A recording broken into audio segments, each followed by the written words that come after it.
Mesdames, Messieurs les journalistes, Mesdames, Messieurs les habitants de Ngor Almadies, chers citoyens, donc les collectifs des habitants de Ngor Almadies a le plaisir de tenir cette conférence de presse pour la presse et tous les citoyens et autres étrangers qui vivent au Sénégal, particulièrement dans les zones inondées, et parler de la situation dangereuse que nous vivons en ce moment à cause de ces inondations. Aujourd'hui, nous ne parlerons que d'inondations dans la zone Ngor Almadies que nous connaissons bien. Géographiquement, cette zone est délimitée à l'ouest derrière nous par la mer, l'océan Atlantique, au nord aussi, qui est de ce côté par toujours l'océan Atlantique, au sud en allant vers le centre-ville par le rond-point de la pharmacie des Mamelles, et à l'est en allant vers l'aéroport de Yoff par le rond-point Virage. Donc c'est un ensemble bien déterminé, bien délimité. Historiquement, cette zone et tout le Cap-Vert du reste étaient habités par la communauté Lébou, qui, comme le nom l'indique, est un regroupement de différentes populations qui, je le rappelle, s'est bâti sur un idéal démocratique. L'idéal, c'était Dekraw. Dakar, les Bouïni Kodonor, Dekraw. Ça veut dire que quand vous êtes là, vous êtes sauvé. C'est ce que ça voulait dire. Pourquoi? Parce que les Lébou, au départ, c'est 16 familles. 16 familles qui sont venues du Djolof. Parce que c'était d'abord des frères et cousins du roi du Djolof. Comme ils n'étaient pas contents de la gouvernance, ils se sont dit on va aller là où tout le monde est libre et où on pourra s'administrer, s'auto-administrer librement. Vraiment, c'est un exemple de démocratie que toute l'Afrique devrait connaître.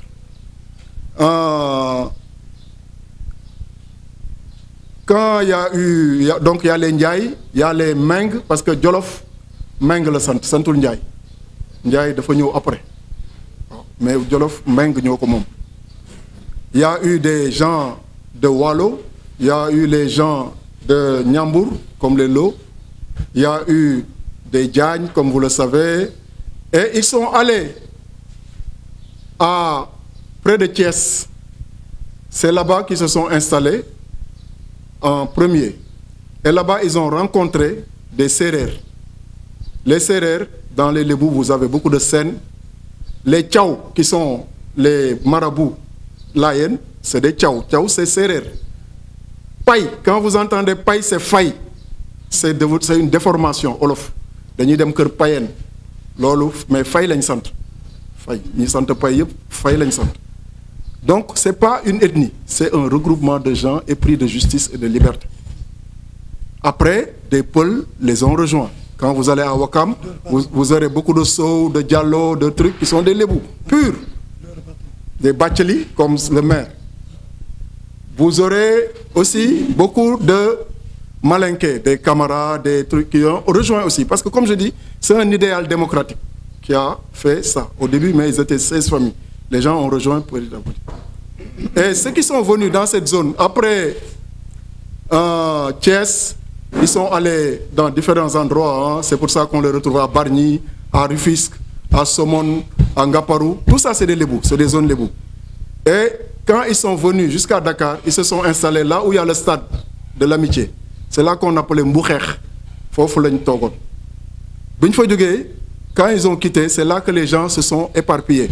Les uns sont allés vers la ville, on les appelle Soumbédioune, c'est le groupe de la ville, et d'autres sont venus à Yoff, et Yoff a enfanté Ngor et Wakam. Et Ngor, Yoff et Wakam forment un groupe qu'on appelle Tank parmi les Lébous. Moi, je ne suis pas Lébou, hein, mais j'ai appris ça. Parce qu'ils m'ont plu, leur démarche m'a plu, et j'ai essayé d'en savoir un peu plus. Et c'est ce groupe Tank-là qui fait Yoff, Ngor, Almadies. Yoff, Wakam, Yoff, Ngor, Wakam. Et c'est Yoff qui a enfanté Ngor et Bodege Ngor, Ngor c'est Gor, Goré, Goré. Ngor c'est le substantif de Goré. Goré, ci olof, ça veut dire tout.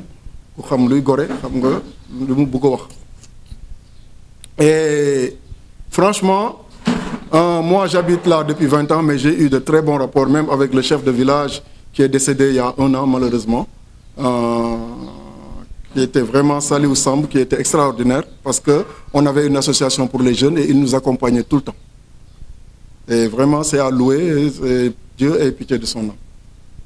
Donc, c'est pour rappeler que la ville de Dakar, elle est faite d'abord sur un idéal démocratique. Et parler libre. Il faut rendre à César ce qui appartient à César. En parlant de géographie, j'ai voulu parler d'histoire.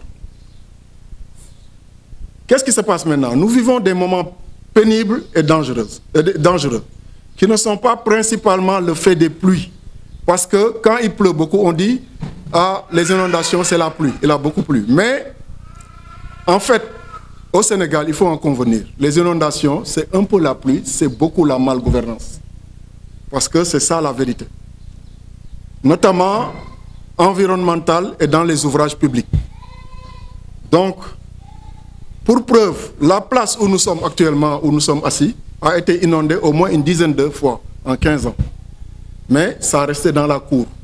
On a été inondé 1 ou 2 fois à l'intérieur. C'est pour vous dire, et je vais vous dire pourquoi. Mais aucune inondation n'a atteint le niveau de ce vendredi dernier. Parce que d'autres facteurs se sont ajoutés. Qu'est-ce qui s'est passé? Avant la construction de l'ambassade des États-Unis aux Almadies, qui a commencé en 2010, terminé en 2013, où ils sont venus en mars 2013, il n'y avait pas d'inondation ici. Moi, j'habitais là depuis 2001. Les 10 premières années, pas d'inondation. À partir du moment où on a construit l'ambassade des États-Unis, en 2010, la municipalité qui est là a voulu faire Ngor Extension. Ce n'est pas, on ne peut pas leur interdire, mais il faut qu'ils le fassent bien. Parce que la zone où, une partie en tout cas de la zone qui est derrière Ngor Extension, c'était la zone d'écoulement naturel des eaux.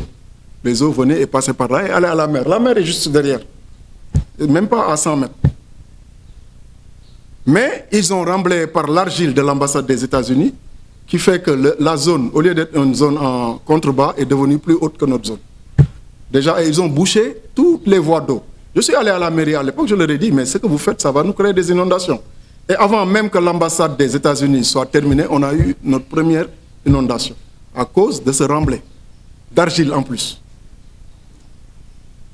Après, il y a eu le canal qui est derrière aussi, qu'on appelle canal d'eau pluviale. Ce canal aussi, il n'est ni large ni profond. C'est un petit canal qu'ils ont appelé canal d'eau pluviale. Je leur ai dit, mais vous faites un canal ouvert d'eau pluviale qui est petit, les gens vont y jeter n'importe quoi et vous ne préparez rien. Ce qui s'est passé, ce canal étant insuffisant, qu'est-ce qui se passe? Quand il pleut, l'eau qui est collectée de Liberté 6 à Sacré-Cœur, en passant par Ouakam, Mamel et tout, passe par ce canal et arrive ici. Et le canal étant trop petit, quand l'eau arrive trop vite, le canal il se déverse dans la rue, et la rue se déverse sur nous. C'est ça le principe. Donc la pluie n'a rien à voir là-dedans. C'est justement rassembler les eaux dans un canal qui ne peut pas les contenir. C'est ça la vérité. Donc c'est une malfaçon aussi. Et vous n'êtes pas sans savoir qu'en général, quand on réduit les routes, tout ça, c'est pour prendre l'argent. Ce n'est pas pour autre chose. Quand on dit 4 mètres, on se retrouve avec 2 mètres, ainsi de suite. C'est toujours comme ça, c'est la malgouvernance. Il y a eu aussi des micmacs, ce qu'on appelle dans l'assainissement du village de Ngor. Le village a eu un financement pour assainissement par la Banque mondiale. Les gens, non seulement, ils ont détourné l'argent, parce que cet assainissement devait aller à Cambérène. Vous savez, il y a une station d'épuration. Ils l'ont branché dans ce réseau-là, les Almadies. Et le tuyau, il est là, il est visible. Ils n'ont même pas eu honte de se cacher. Ils l'ont même branché là dans un premier temps à côté de chez nous. On leur dit, mais qu'est-ce que vous faites comme ça? Après, ils se sont débrouillés. Après, il y a eu aussi d'autres choses. Vers la route d'Ongor, vers le garage d'Ongor, on a bouché aussi, comme ici, un canal. Un canal aussi qui servait à l'évacuation d'eau. Tout ça pour faire des parcelles. Et il y a eu, pour cette année, c'est ce qui a amené le danger et que nous ne pouvons pas rester les bras croisés parce que ça, c'est vraiment très dangereux. C'est l'aéroport. La zone de l'aéroport, vous avez entendu beaucoup de choses sur la zone de l'aéroport. Achetée par l'État, vendue à celui-là, qui l'a rendu. Mais dans tous les cas, actuellement, c'est la caisse de dépôt et consignation qui vend les terrains là-bas. Donc, c'est eux qui sont responsables. Qu'est-ce qu'ils ont fait? L'aéroport, il y a une piste. Une piste d'avion, vous voyez bien qu'une piste ne peut pas être inondée. Donc, ils avaient prévu des bassins de rétention en dirigeant l'eau et en mettant aussi assez de canaux pour diriger l'eau ensuite vers la mer. En voulant vendre les parcelles donc, dans cet espace qui est l'ancien aéroport, ils ont tout remblé. Et maintenant, l'eau qui devait aller là-bas, c'est cette eau-là qui se déverse. Et c'est cette eau qui a amené cette puissance la dernière fois, le vendredi 5, c'est-à-dire une semaine avant ce vendredi-là. Ça a été tellement puissant parce qu'avant, quand il y avait des inondations, l'eau venait par là-bas, du méridien, ça descendait. C'était le sens de l'écoulement. Cette fois-ci, l'écoulement est venu là. Moi, j'étais en haut. J'ai vu l'écoulement, je me suis dit, il se passe quelque chose. C'est après que j'ai enquêté, on m'a expliqué ce qui s'est passé. Mais il a été tellement violent que la porte que vous voyez là a été emportée. Boum! Celui qui serait là-bas, il serait mort. C'est clair. Moi, je l'ai vu. J'ai vu la porte par la puissance de l'eau. Parce que l'eau est puissante quand elle arrive. Vous vous rendez compte? Donc, on risque nos vies. Dans la maison, celle qui travaillait a commencé à crier. J'ai dit, qu'est-ce qui se passe? Il me dit, ah non, il y a les frigos, il y a des masses. Ça veut dire risque d'électrocution. On a dû courir pour éteindre Sénélec. En moins de 30 minutes, l'eau est arrivée à plus de 1 mètre sur nous, à l'intérieur. C'est-à-dire tout ce qui était équipement de cuisine, frigo, four, tout ce que vous pouvez imaginer, le salon, le lit en bas, tout, noyé, submergé, sens dessus, sens dessous. Parce que l'eau est puissante, l'eau arrive puissamment. D'accord? Donc, on ne peut pas laisser passer ça, parce que ça va se refaire. Parce qu'à la prochaine pluie, dès que la pluie dépasse 60 à 70 mm, on aura ce même risque. Et nous avons aussi des habitants d'Ongor ici qui ont vécu la même chose. Quand je dis, je donne un exemple, mais ceux qui ont vécu ça, il y a au moins plus d'une cinquantaine de familles, peut-être une centaine de familles qui ont vécu la même chose que moi, qui ont perdu beaucoup de choses. Les voitures, vous voyez, c'est en train d'être réparé. Mes 2 voitures ont été capotes, dans l'eau aussi. Parce que l'eau est arrivée jusqu'ici, dans le garage. Donc, ça a pris, les voitures Comme vous voyez, les films que vous avez vus, les voitures qui nageaient, c'est la même chose. Parce que l'eau est puissante, encore une fois. Donc, moi, je dis que nous n'avons pas le droit de nous laisser enterrer ou noyer, si c'est le mot, vivants. Et je pèse mes mots, parce que c'est ce que nous risquons. Nous le risquons aujourd'hui, nous le risquons demain, dans une semaine, nous le risquons l'année prochaine, parce que les pluies ne font que commencer. On peut y avoir, dans une semaine encore, une pluie aussi grave que celle qui s'est passée. Comment allons-nous faire? C'est pour ça que je dis, que faut-il faire?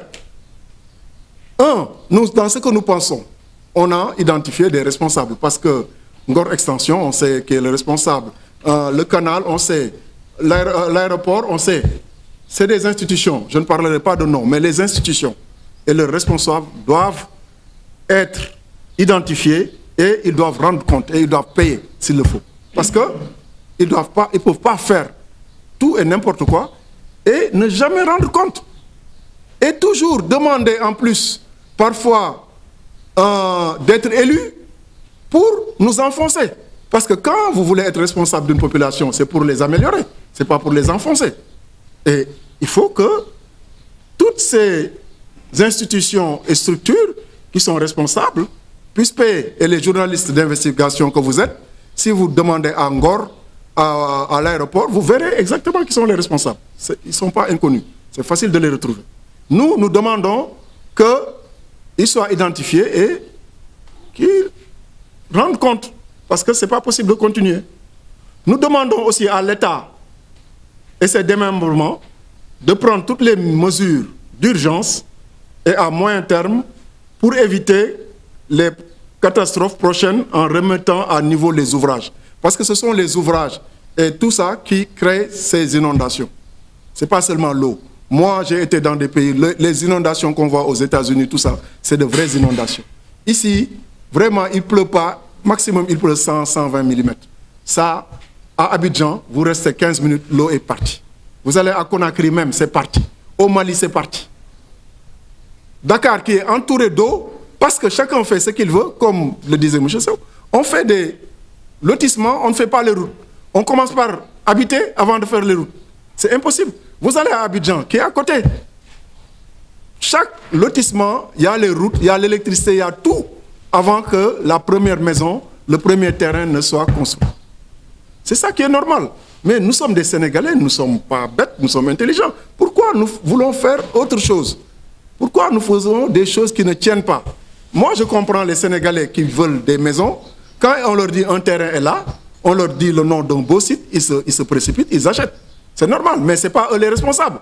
Les responsables, c'est ceux qui ont fait les lotissements et qui vendent. C'est eux qui doivent rendre compte. Donc, nous demandons à l'État de dédommager tous les sinistrés, en commençant par tous ceux qui n'ont pas les moyens financiers de se remettre à niveau. Parce qu'il y a des gens qui n'ont pas les moyens de réparer leur frigo, leur voiture et tout ça. Comment ils vont faire? Nous demandons aussi, parce que ça, c'est la pression qui va permettre que ceux qui doivent faire quelque chose fassent quelque chose. Que tous les quartiers sinistrés, parce que ce n'est pas seulement Ngor Almadi, il y a aussi Yembol, il y a Guédiawaye, il y a Pikine, il y a Rufisque, Keur Massar, tous ces quartiers-là qui sont Boun, en tout cas tous les quartiers du Sénégal, parce que Kaolack même il y a des inondations, tous les quartiers du Sénégal qui sont inondés, que les gens s'organisent. S'il n'y a pas de conférence de presse, il y a quand même les réseaux sociaux, qu'ils fassent pression pour que les responsables payent et que l'État les rembourse. Parce que c'est ce qu'il faut. Parce que je tiens à quand même signaler que la malgouvernance, dont la corruption est un des axes, parce que la malgouvernance est plus large, risque d'emporter notre cohésion sociale, allant jusqu'à la guerre civile, parce qu'il ne faut pas le nier. Dans notre sous-région, beaucoup de pays ont connu la guerre civile. Moi, je connais plus de 30 pays, 40 pays même d'Afrique, parce que c'était mon boulot. Je partais partout en Afrique. Et tous les pays qui vont dans la corruption, elle va de 1 à 10 par exemple. En Europe, la corruption de 1 à 2, on arrive à gérer. Quand elle arrive de 3 à 5, c'est intenable. C'est le cas du Sénégal en ce moment. On sent que les gens ne tiennent plus.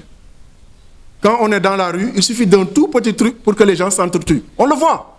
Les gens vont nous mettre les uns contre les autres. Alors qu'eux, ils sont là, tranquilles chez eux. Ils mangent leur argent, tranquilles. Et nous tous, on se bat, on s'insulte, on se tire, on se met des couteaux, ainsi de suite. Donc, la corruption risque d'emporter notre cohésion sociale. Ça, il faut qu'on le sache. Et ça peut amener la guerre civile parce qu'on n'est pas mieux que la Côte d'Ivoire qui a connu la guerre civile. On n'est pas mieux que la Guinée. On n'est pas mieux que le Mali. Tous ces pays, il faut le dire, la Guinée-Bissau ont connu la guerre civile. Il ne faut pas se le cacher. C'est des pays frontaliers, hein, c'est des pays pas très loin.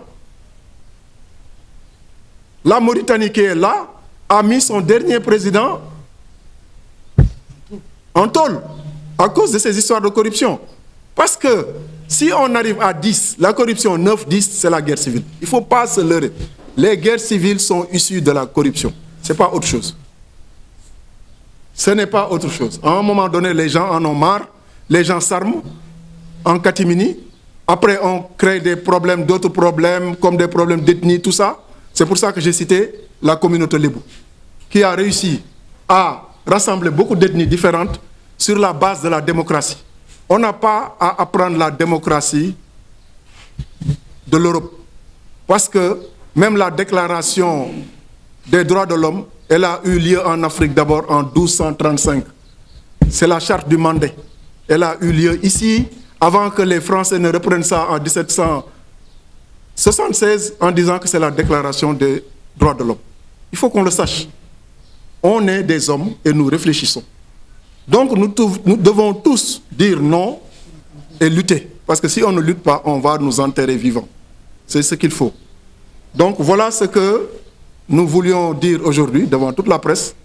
Vous remercier encore d'être là et faire comprendre que ce qui se passe dans la commune de Ngor Almadi, qui risque aussi de nous emporter nos maisons, nos vies, nos enfants et tout, risque aussi d'emporter la vie à des gens à Pikine, à Keur Massar, à Rufisque, à Mbour, à Kaolack et un peu partout. C'est les mêmes problèmes. C'est les mêmes problèmes de mauvais lotissements, de mauvais ouvrages publics, et ainsi de suite, ainsi de suite. Parce que quand tu déclares 1 milliard et que tu dépenses 100 ou 200 millions, tu ne peux pas avoir la qualité qu'il faut. Ce n'est pas possible. En fait, c'est ça qui est en train de nous tuer à petit feu. Donc, il faut qu'on réagisse. C'était vraiment l'objet de cette conférence de presse. Doon wax tey li ñu indi woon fii moo doon ñu wax ci inondation yi parce que inondation yi ça fait des années que ñu ngi am ay inondation ëpp na 10 ans temps wu Ablaye Wade déjà amoon na ay plans anti-inondation.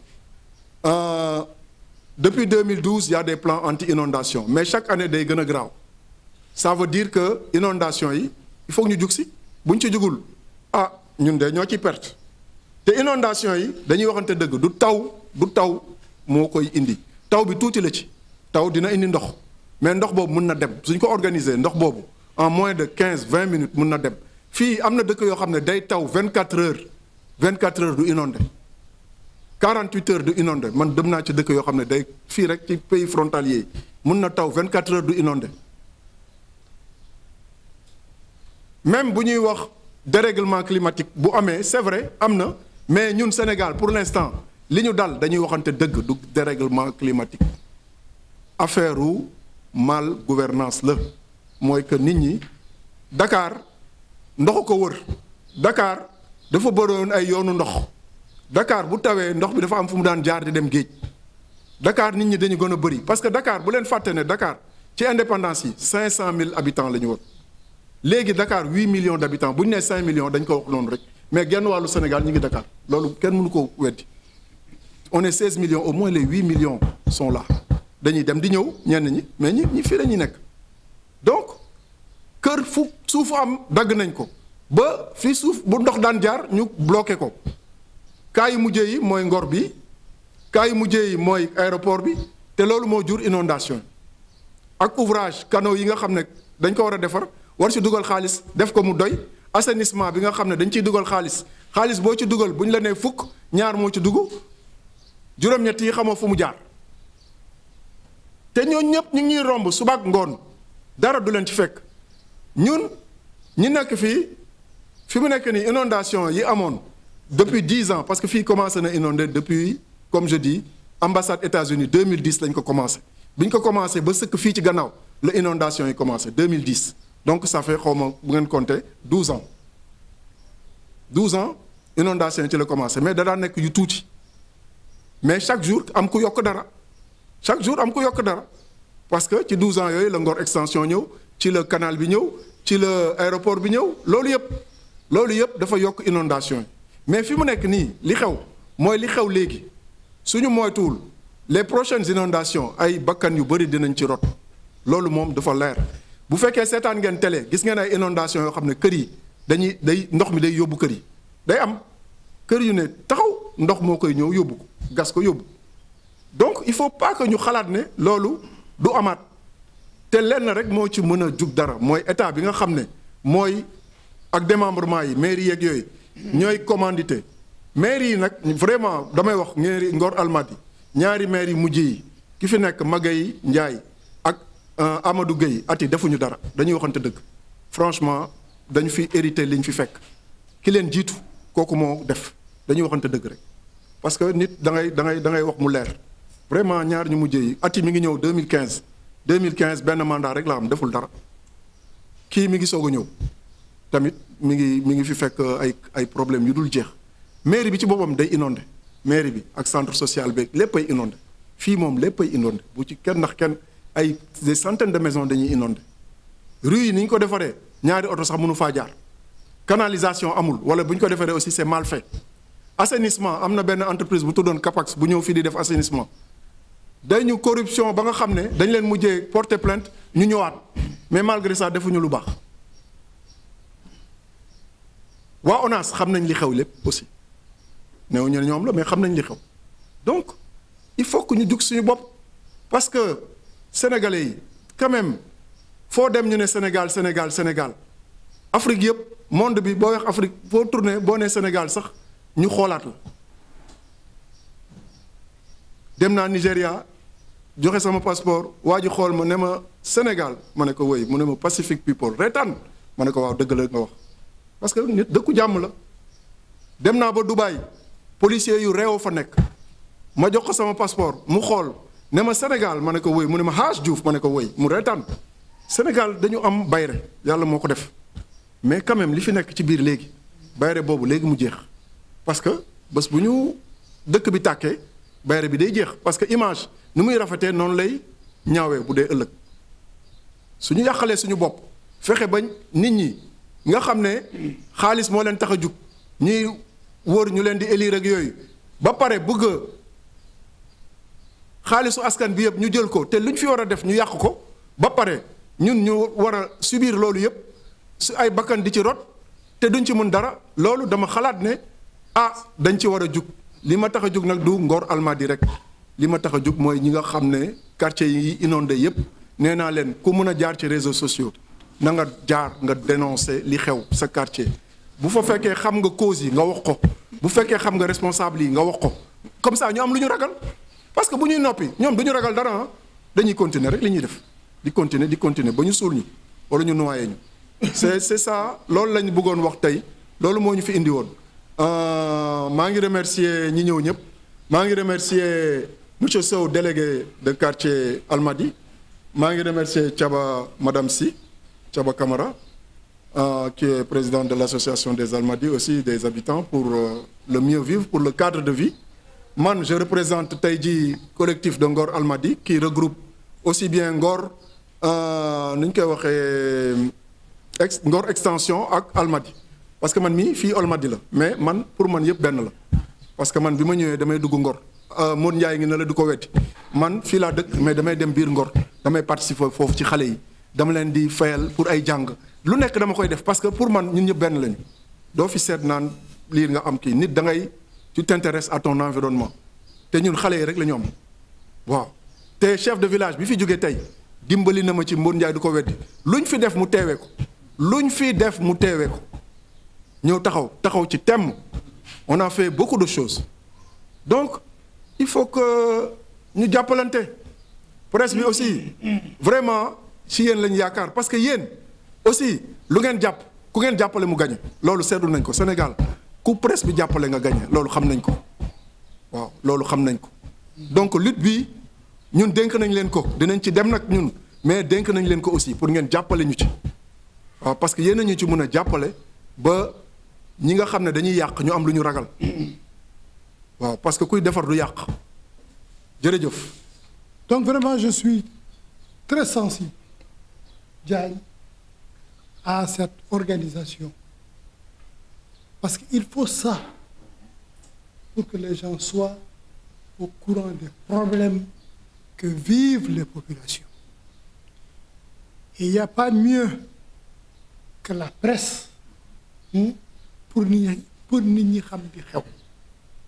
C'est la raison pour laquelle si yéen seen présence fii tey lu am solo du ma ci sore nag du ma ci sore parce que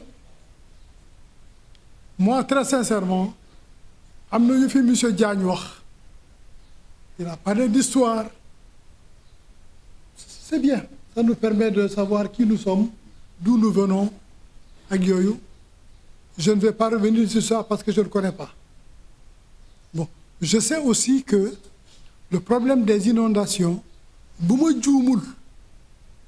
juumul inondation yi am ren musul am Sénégal bu ma juumul. On peut me dire, ah non, non, monsieur Sow, vous n'avez pas raison, en telle année, il y a eu ceci, en telle année, il y a eu ceci. Mais man, day dem ci xam musuma gis inondation yu mel nii. Surtout ici aux Almadies. Moi, j'habite les Almadies depuis 2001. Je suis venu ici pour la première fois le 31 septembre 2001. Je suis l'un des premiers, après Madame Kamarassi, qui est venu 5 ans avant moi. Je suis parti des premiers. Mais musuma gis inondation yu mel nii. Quelle année la raison? Vous l'avez évoqué. Moi, je ne l'avais pas vu comme ça parce que gisuma woon inondation bu mel nii. Xam nga boo gisul inondation bu mel nii rek doo mën a jóg ne lii moo ko waral. Mais man am na rek lenn laa loo xam ne xam naa ko ci li war a indi inondation. Moi, dans le cadre de mon métier, travaux publics, je sais que quand on construit une rue, une route, et qu'on ne met pas l'accent sur l'assainissement, sur l'évacuation des eaux pluviales, attendez-vous à ce que, si cette fois-ci, ce sera l'année prochaine ou les années à suivre, il y aura de l'inondation. Malheureusement, ici au Sénégal, on a l'impression, on pense que on pourra faire des économies en mettant de côté l'aspect assainissement. Regardez nos rues. L'évacuation des eaux pluviales est réduite à sa plus simple expression. Quelques regards, un peu de tuyau, jeex na. Pourquoi? Li taxoon loolu, c'est qu'il ne pleuvait pas beaucoup. Bu tawoon tuuti, pendant 30 minutes, ndox mi jaar ci quelques tuyaux, quelques petits tuyaux, et puis mu dem mu jeex. Mais M. Diagne en a parlé. Aujourd'hui, il y a que le climat a beaucoup changé. Le climat a fortement changé. De sorte que rien ne sera plus comme avant. Les fines pluies qu'on connaissait avant vont devenir des orages. On n'y peut absolument rien du tout. Et si on ne s'adapte pas, lii lu tuuti la. Si on ne s'adapte pas, lii lu tuuti la. Aujourd'hui, on est là, il n'y a pas d'eau, il n'y a rien du tout. On est en train de causer. Il y a eu 2 ou 3 morts. Mais la prochaine fois, mare d'Italie, je ne vais même pas y penser. La prochaine fois, non seulement on ne pourra pas nous mettre ici, parce que l'eau sera là-bas, mais malheureusement, on va parler de dizaines de morts et ça va être la catastrophe. Donc, Diagne, vous avez parfaitement bien fait de commander cette revue de presse pour que nit ñi xam ne il est temps que ñu jóg. Il est temps que ñu jóg. Il est temps que les mentalités changent. Si nous voulons continuer à vivre tranquille. Voilà. Loolu c'est fondamental.